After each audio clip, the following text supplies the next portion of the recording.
wese muno disantenzi tino imbario rwake tino imbario rwake nekumira petone chigaro chake Yesu toyenda kumusha musha wa mwari kudenga tino yenda kuzioni kwa kana kisa kwa mwari tino imba tino ziha mwari tiriva nawe kudenga tiriva nawe kudenga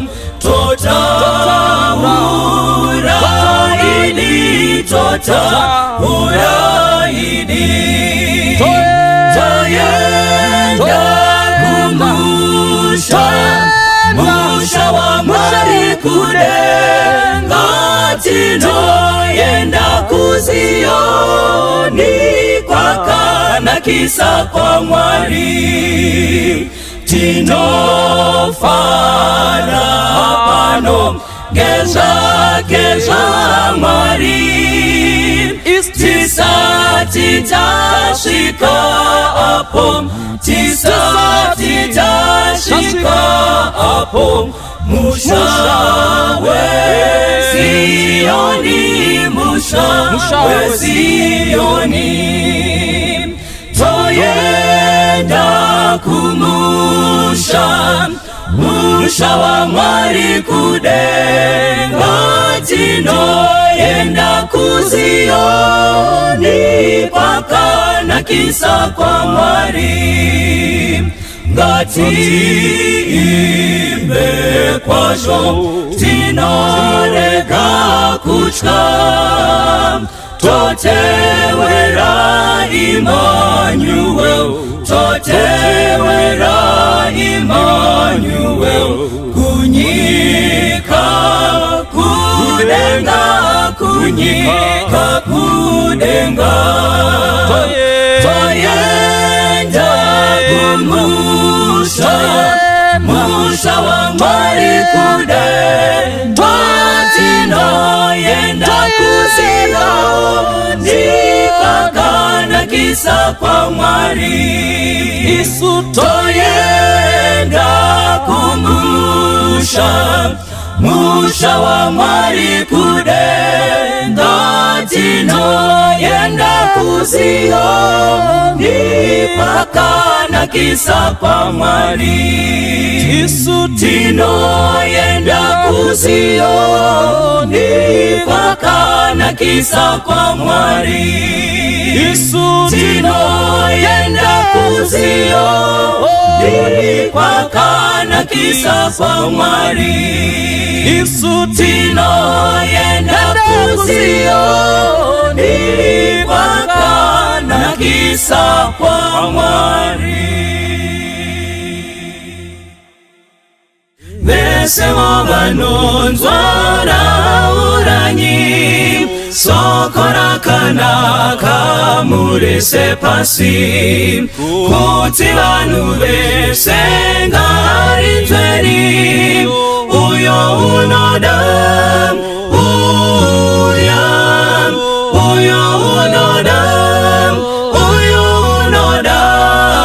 tumasoko pagomone mikana baba wanikanwa ari kudaitsa uyo unoda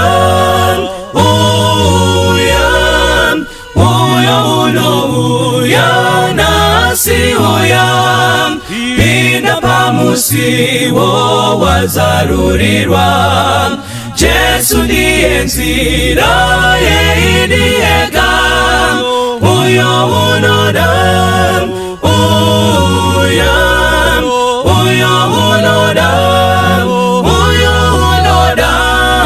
tumasoko pagomone mikana baba wadikanwa ari kudaidza, uyo unoda,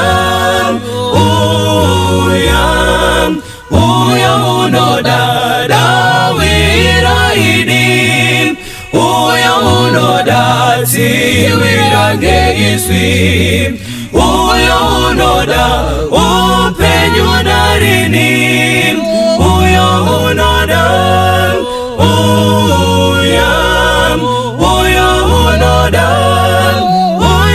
unoda, tumasoko pango munemikana, baba odikano ari kudaidza, uyo unoda, uyo unoda, uyo unoda, tumasoko pango munemikana, baba odikano ari kudaidza, uyo unoda, uyo baba odikano ari kudaidza, uyo unoda, uyo baba odikano ari kudaidza, uyo unoda,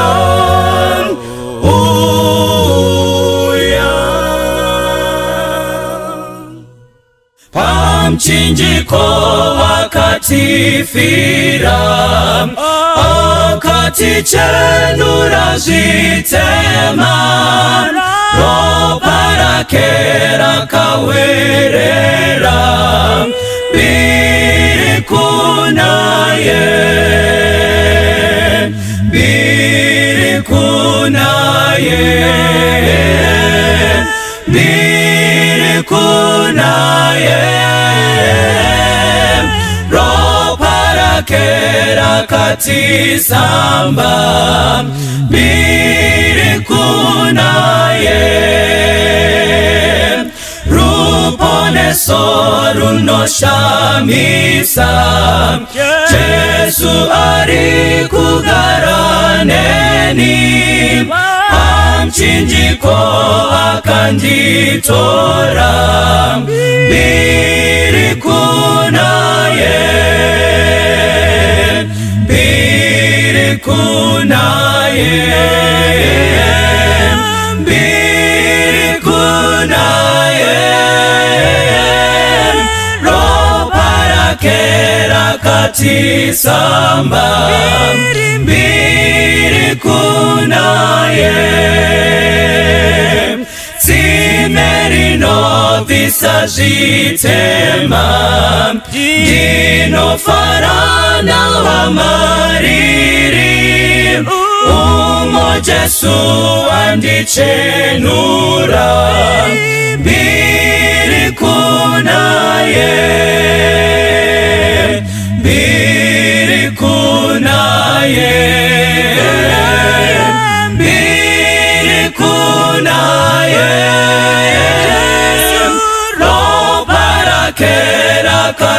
rakatisamba, biri kunaye, uya kutimera kanaka, zviunze kuna muponesi, pinda monasi uperere, biri kunaye, biri kunaye, biri kunaye, ropa rake rakatisamba, biri kunaye, biri kunaye, biri kunaye,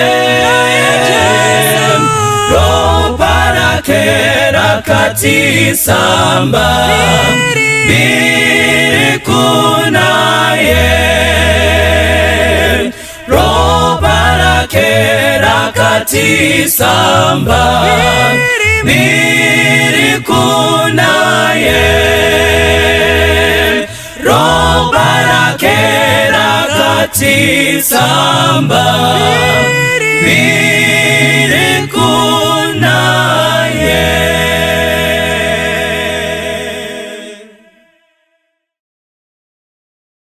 Ndino kukwasai vana va Mwari kose kwa mungadai muri panguva yokuverengwa kweshoko raMwari, nguva yatinodzidza zvimwe zvakakosha zvinobatsira kuponeswa kwedu.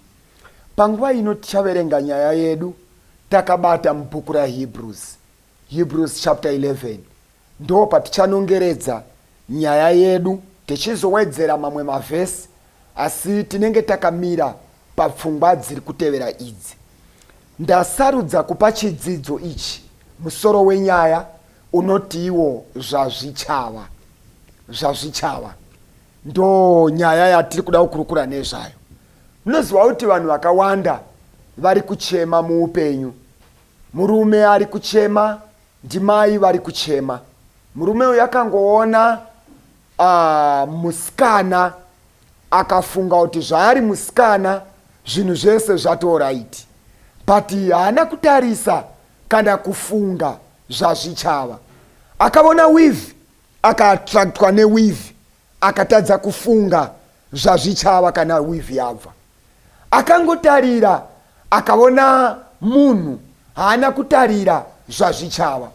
Saka vamwe vedu kutaura kunoku vari kuchemedzwa mukati memamarriages nekuti havana kutarira zvazvichava. Kuna mai vari kuchemawo. Handisi kuti munyarare, asi ndiri kuti chiri kuchemedza chimwe chacho. Makangoona ndebvu mukafunga kuti patoita murume. Hamunoziva kuti tomboti ndebvu hapana, pana baba here apa. Imi makangoona paita ndebvu mukatoti ndazviwanira mukomana wangu, mukomana yatone ndebvu dzake ende zvakazodai. Izvozvo hazvina kukwana. Tinoda kutarira zvazvichava. Katarira munhu achinyemwerera, imbotarira kuti tomboti kunyemwerera kwapera zvinenge zvakamira sei. Saka Mwari wokudenga atibatsire muchidzidzo ichi. Ngatimanyei kubhuku yaHebrews chapter 11 verse ndeya 24, verse 25, verse 26.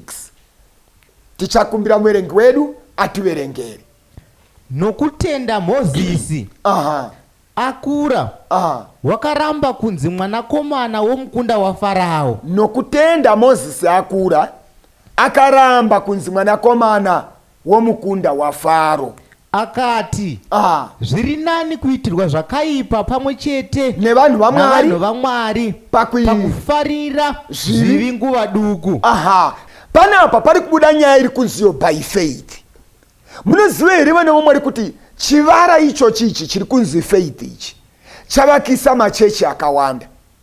Ende vara irori rokuti faith rasiya vanhu vakawanda vava kungofunga kuti munhu akangotaura kuti inini nezita raJesu ende nekutenda kwangu faith ini ndinoponeseka. Vanhu vakawanda vari comforted nenyaya kana kuti nevara rekunzi faith. Tenderei kumbokurukura tiri kutarisa panyaya iyi. Bible riri kuti by faith when Moses became of age, Moses nokutenda paakanga akura akaramba kunzi mwanakomana womukunda waFaro. Ndobva ati zviri nani kunotambura nevanhu vaMwari.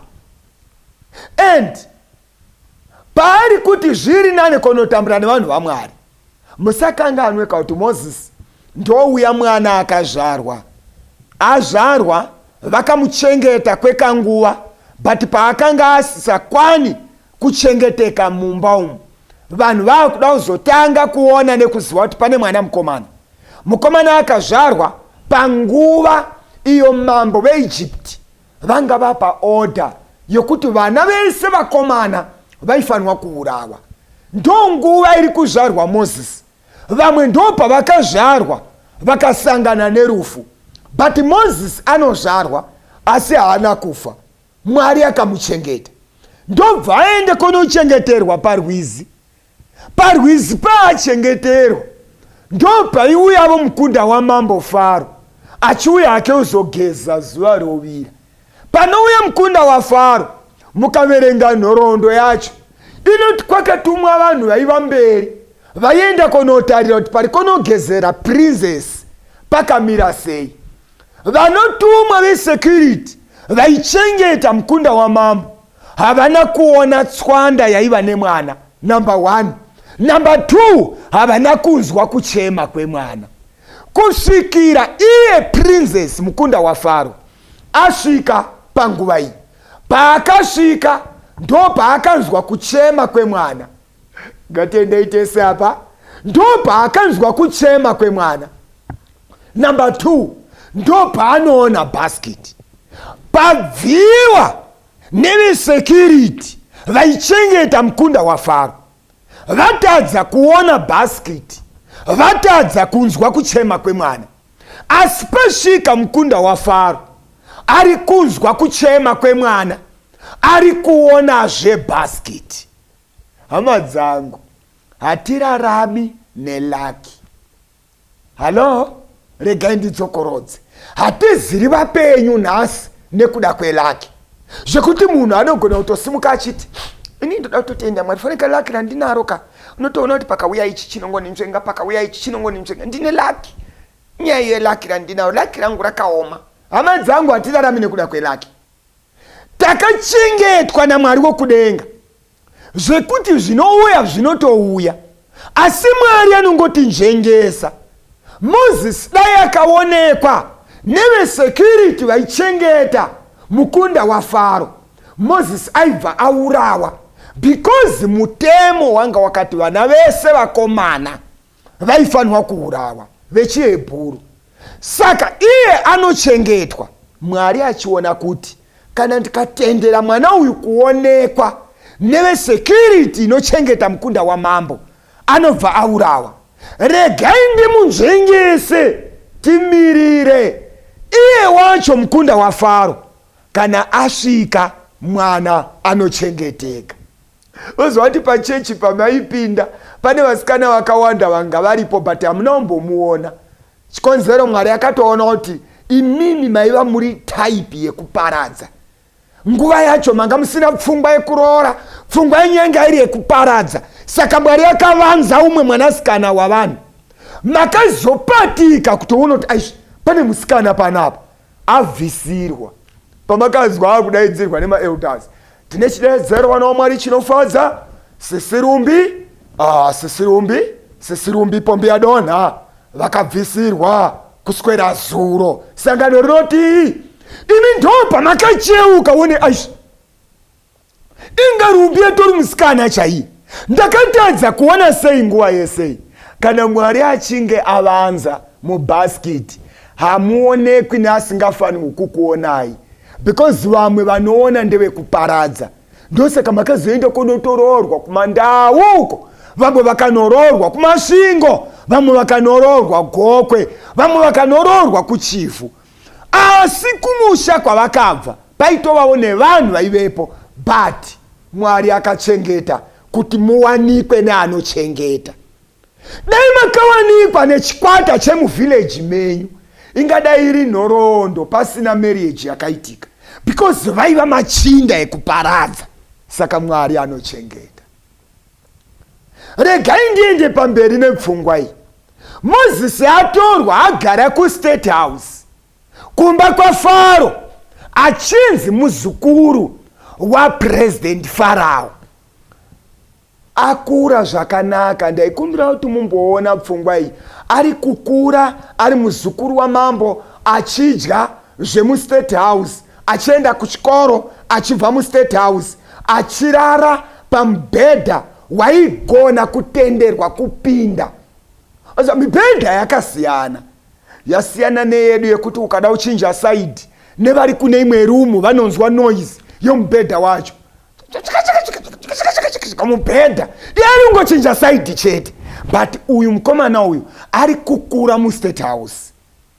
Mubhedha waari kurarira haisingori mubhedha yekuunganidza mapuranga vanhu votonzi gadzirai mubhedha ipapa ndotoda mubhedha, ndoda double bed. Aiwa, ari kurara mubhedha une zita, ndo mubhedha waairara. Kana chiri chikafu, Mozisi anga asingadyi, unoziva pamwe pacho tongodyira kuti munhu asimbe aite utano zvapera, ngodyira kuti ndipedze nzara.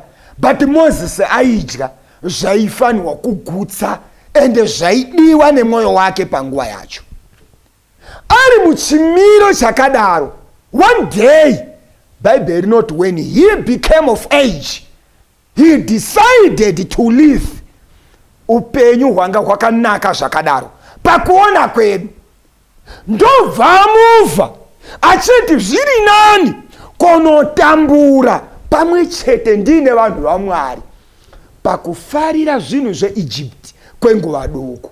Ndekumbira kuti tinzwanane vana vaMwari. Zviri nani konotambura nevanhu vaMwari pakufarira comfort yeIjipti kwenguva duku. Vhesi patiri kuenda nayo pamberi, ndekumbira kuti mundibatsire kubata pfungwa inotevera. Verenga yenyu. Akati, zviri nani kuitirwa zvakaipa pamwe chete nevanhu vaMwari pakufarira zvivi nguva duku. Verenga. Akati, kuzvidzwa kwaKristu ifuma huru kukufuma kwose kwaIjipita, nokuti wakatarira mubayiro. Ndekumbira kuti tibatsane kunzwa. Moses anomisa comfort yemuIjipti apa, ndokumisa Zvazvichava kana asiya Egypt. Ndekumbira kuti tibatsane kunzwa apa. Anotarira comfort yemuIjipti, ndokuimisa apa, ndokutarira zvazvichazova kana achinge asiya comfort yeIjipti. Ndobva ati konotambura navanhu vaMwari kuri nani kupupurirwa kuva kusaidhi revanhu vaMwari. Zviri nani pane kuinjoya joy yemuIjipti ine nguva pfupi. Saka Moses anosimudza step.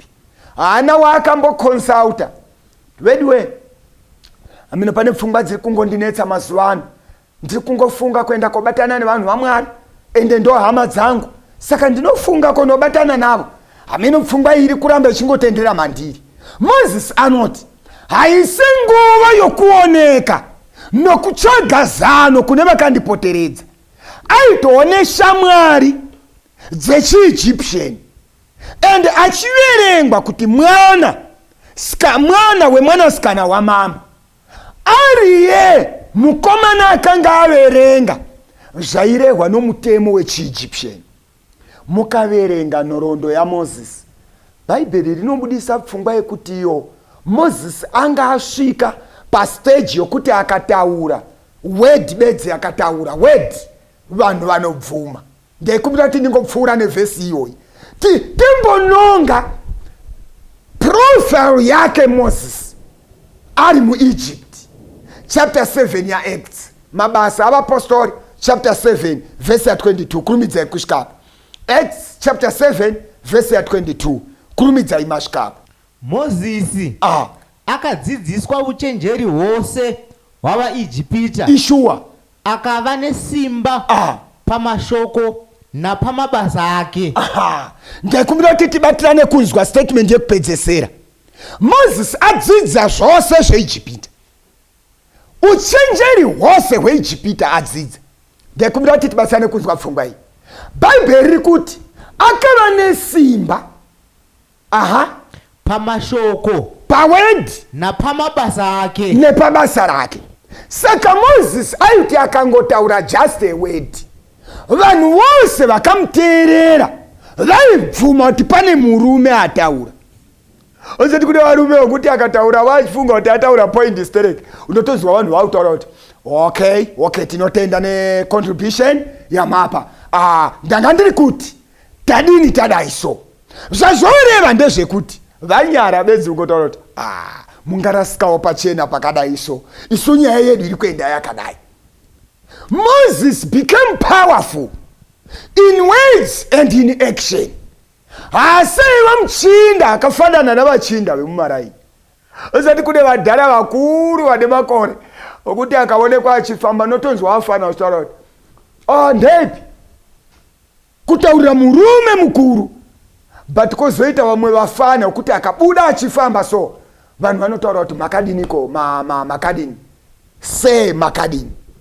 iye ari muduku. Saka Moses became powerful in words and in action. Saka paari kuita decision iyi, haasingori munhu wemanga-manga, haasiri munhu akachipa panzvimbo iyi, but anodecida zviri nane ndobatana nevanhu vaMwari pane kuramba ndechivaraidzwa necomfort yeEgypt, but chinomusunda kuita decision ifaith. Halo vana vaMwari, ndekumbira kuti vasane kuzwa apa. Chiri kusunda Moses kutora decision is because of faith. Nokutenda Moses akura, anosarudza kuenda kobatana nevanhu vaMwari. Ndekumbira kuti mbomanya mbijana mudzoke pana Hebrews 11 paya pane mavhesi andiri kuda kuti tingononga mbijana. Nokutenda Abheri wakabayira Mwari chibayiro chakanaka. Nokutenda Abheri akabayira Mwari chibayiro chakanaka kune chaKaini. Ngatendei, nokutenda Abheri akatora action yokubayira Mwari chibayiro. Ngatendei pavhesi ya 5. Nokutenda Inoki wakatorwa kuti arege kuona rufu. Nokutenda Inoki akatorwa kuti arege kuona rufu. Handei pavhesi ya 7. Nokutenda Noa wakati anyeverwa pamusoro pezvinhu zvichigere kuitika, akagadzira areka nokutya Mwari. Achitenda zvazvichazova ndobva audzwa zvazvichava, achibva atenda zvataurwa naMwari, akatora action yokugadzira areka. Ngatendei pavhesi ya 8. Tenda Abrahama wakati adanwa akateerera, akabuda akaenda kunzvimbo yaakanzi nokutenda Abrahamu iye nhaka yake. Nokutenda Abrahamu audzwa zvokuti anofanirwa kuenda, hanombokonzauta vamwe kuti ndoita sei. Nokutenda Abrahamu akatora action. Handei pavhesi ya 17. Nokutenda Abrahama Ishua achizwa wakabayira Isaka. Ngatichimanyai manje pana Luke chapter 18 tibatanidze pfungwa dzataverenga idzi. Luke chapter 18 verse ndeya 8.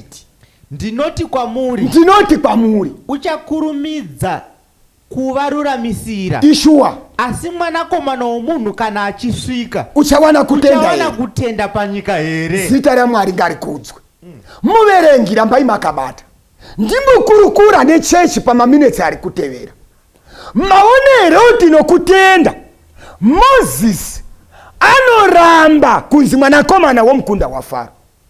Faith inomuti atore action yokubuda muEgypt akananga kuKenani, akananga konobatana nevana vaMwari.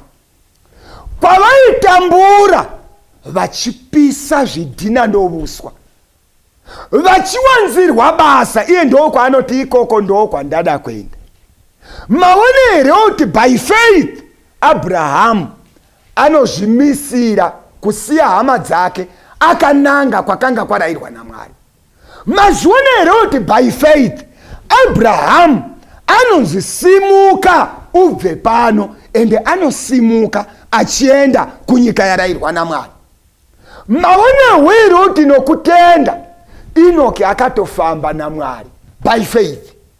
Maonero kuti by faith Abrahamu anopira Isaac kuti chive chipiriso pamberi paMwari.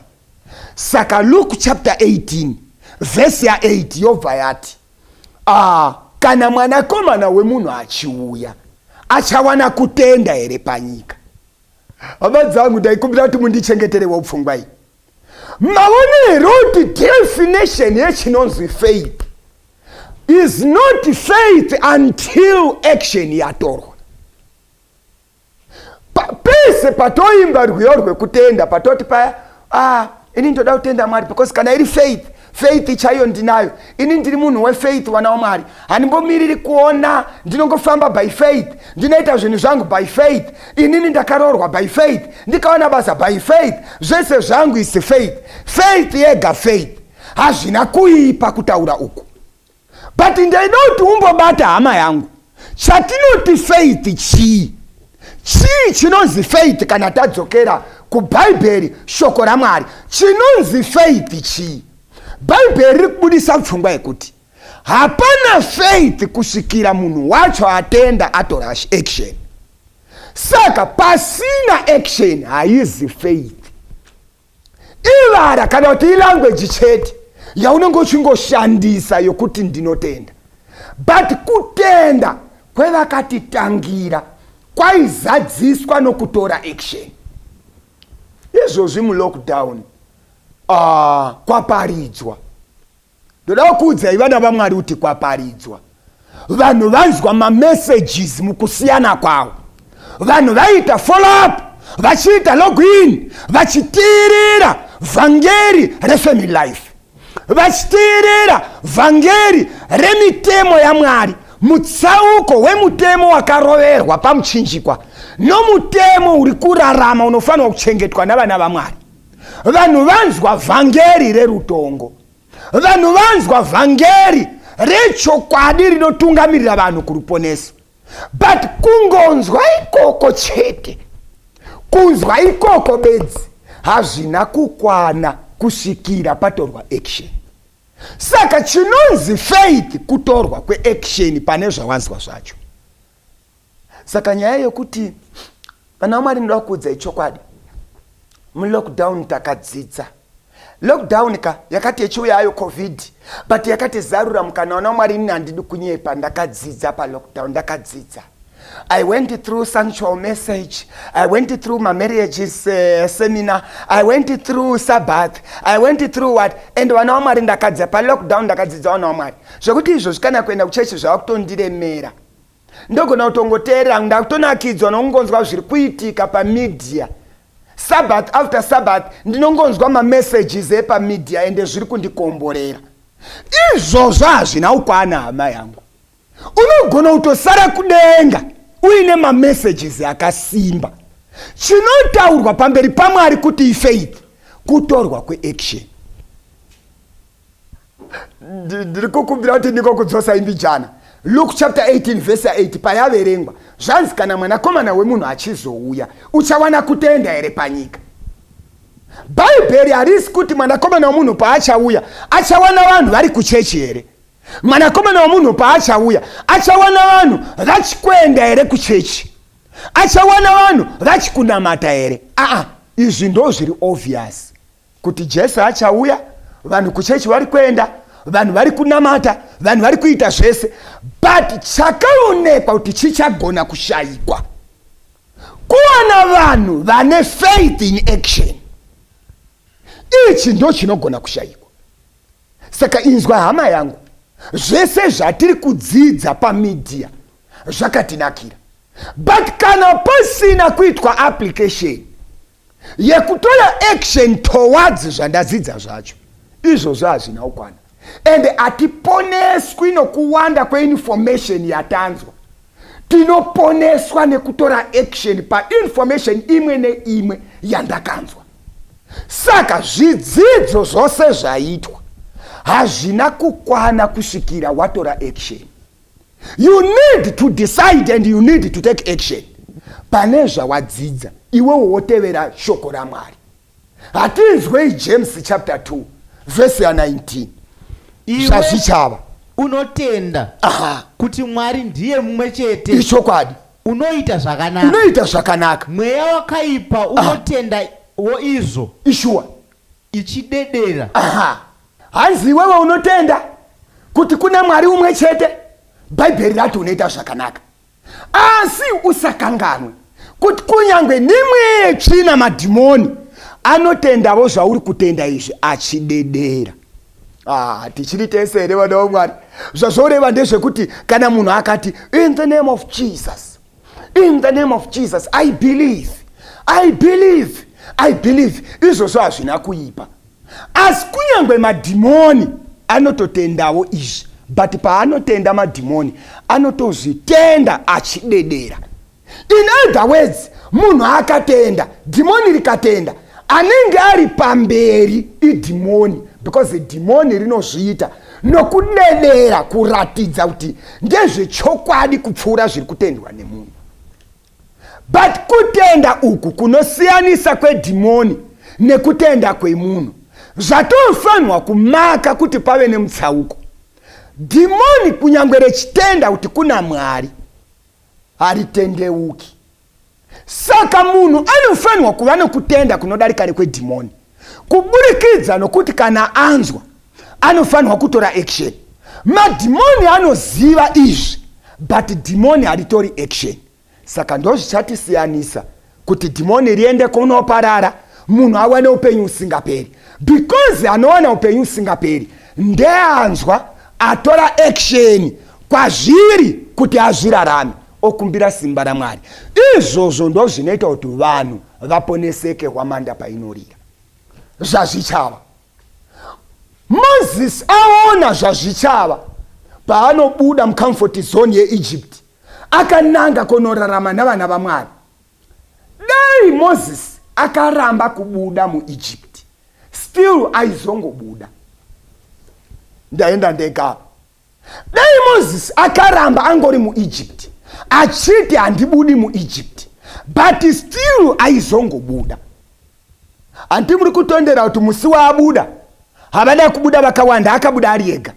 Ende Moses abuda, vakasara muEgypt, vakablema Moses, vakatukirira Moses, vakataura mashoko ose avaingada kutaura, vachikompea position yaaiva nayo muEgypt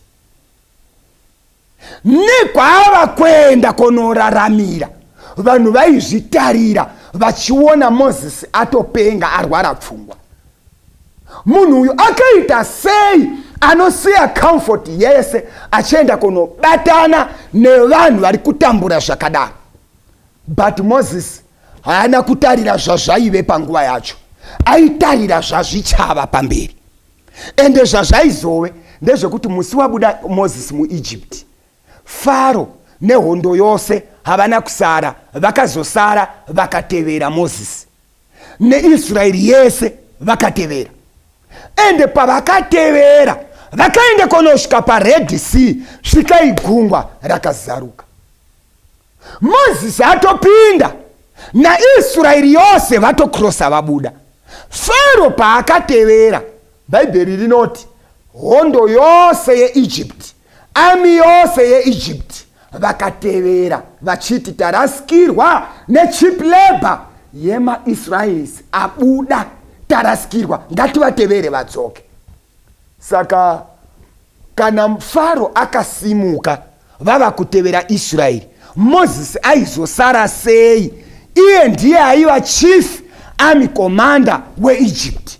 Saka Moses haaisara, kunyangwe dai asina kubuda pazuva iri achinobatana nevana vaMwari, still paizosimuka Faro vava kutevera Israeri, Moses hapana paaizorega kubuda. But pavakasvika paRed Sea vakaona gungwa rakazaruka, ndobva vapururudza vakati zvaita. Vaifunga kuti gungwa pavanobuda ivo mvura inobva yavhara, toshaya mateverero atingavaita. Ndobva ivo vavona pakazaruka, vachibva vati nesuwo tava kupinda. Inzwa hama yangu, hapazi pose pakazaruka pakazarurirwa newe. Pamwe pakazarurirwa vakananga kunoparara. Kune varume vakawanda vakasiya mudzimai wake, akasiya marriage yake, akasiya vana vake nekuona zvakazarurwa. Kwete zvakazarurwa zvemubhaibheri, but akaona zvakazarurwa pane chimwe chimudzimai chiri chipi. Iye akafunga kupinda, but havazi vose vakapinda vakabuda, vamwe vacho vakapinda vakapararira ipapo. Hapazi pose pazaruka mukana pazarurirwa newe, pamwe pazarurirwa vekuparara. Saka Moses aizongotevera still, but Moses akatarira zvazvichava, ende ndiye muchinda akatungamirira vana vaIsraeri kusvika achifa, Joshua achiita take over. But Moses iye zvino tamirira kukumbana naye muushe hwaMesiyasi. Asi Faro akazotevera havana kubuda, endi vakamirira kuparara pari kuuya Jesu. Zvazvichava zvine simba. Kune mhuri yakatarira zvazvichava, vakazvipira kutsanya zvimwe zvavaida paupenyu, vachifaitira kuvaka stendi yavo. nokuti vakatarira zvazvichava. Kune mhuri yakazvishayisa mukana wekudya zvavaingada kudya nemota yavaingada kudhiraivha, vachifaitira kubhadhara mafizi emwana wavo. Havana kutarira zvazviri nhasi, vakatarira zvazvichava. Saka zvazvichava, last verse, Revelation chapter 7 verse ndeya 9. Revelation chapter 7 verse ya 9. Verenga. Shure kwaizvozvo ndakatarira, ndikavona vazhinji Ishua vasingagoni kuverengwa nomunhu, Ishua vakabva kundudzi dzose, Ishua namarudzi, navanhu, nendimi, Ishua vamire pamberi pechigaro choushe, Ishua napamberi pegwayana, Ishua vakapfeka nguo chena, vakabata muchindwe mumaoko avo. Ndikumbira kuti tizwanane. Ndonhorondo yokuponeswa kwedu. Jesu ari kudenga akatarira planet Earth yawira muchivi, ndobva adhisaidha kusiya kudenga akati ndava kuenda panyika ndinofa rufu rwokunyadziswa, rufu runoshoresa, rufu runoitirwa vanhu vanenge vatadza pamberi penyika, achitarira zvazvichava. Saka nerufu rwaakaona, rwaakatarira, akarudarika, akaona zvazvichava, Jesu akasiya denga akafa. But rufu rwake ruri kukweva marudzi nevanhu vakawanda vasingagoni kuverengeka kuti vazomira pamberi pechigaro. Zvakakonzerwa nekuona zvazvichava. Usangogutsikane nokutenda kunoperera pakunzwa mharidzo. Tiri kutsvaga vanoona kwazvichada kugumira. Isu tiri vekuponeswa. Nyika tinayo ende tirimo just for a while. Nekukurumidza Jesu anouya. Wadini watora action ugova nekutenda kwakasiyana nekwemadhimoni. Kana uine kutenda kwekungoziva information usingatori action yokuita zvatiri kutenda, zvakangofanana namadhimoni. But isu hatizi vekuparadzwa. Wadini waita decision inotungamirirwa nefaith inotora action. Mwari wokudenga atikomborere. Ndakunamata kuna muponesi wedu Jesu, munobata ushe kumusoro nepanyika. Chidiso chedu Mwari ndechekuti faith yakabata vataverengavo, yakabata mukati mavo, yakavapa simba rekutora action kunyangwe vanga vasina kuona, yakavapa simba rekusakonsulta vanhu vakawanda. Ndo faith yatiri kukumbira. Tibatsirei Mwari, mutipe simba rekutora action. Kana zvaireva rubhabhatidzo rwedu tigobhabhatidzwa, kwete nokuti ndo zvinotifadza, ndo zvatofarira, but nokuti ndo zvakafanira kuponeswa kwedu. Tipei simba rekuzvirarama. Kuda kwenyu kuitwe muzita raJesu, amen. Pamchinjiko wakatifira, akatichenura zvitema, ropa rake rakawerera,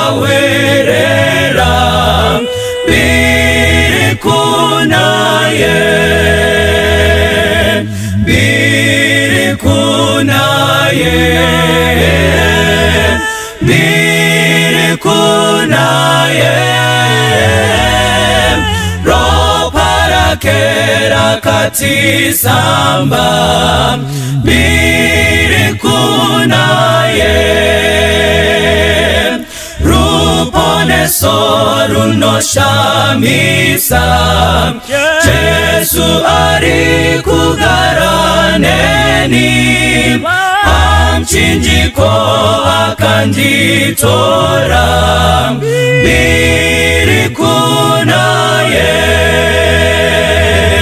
mbiri kunaye,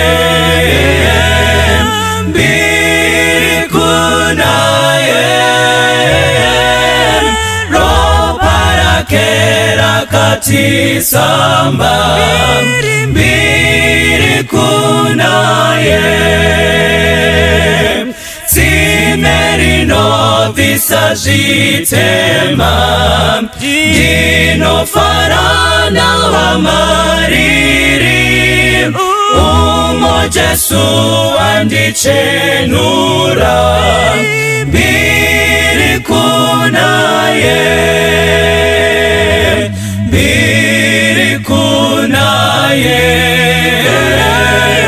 mbili kunaye,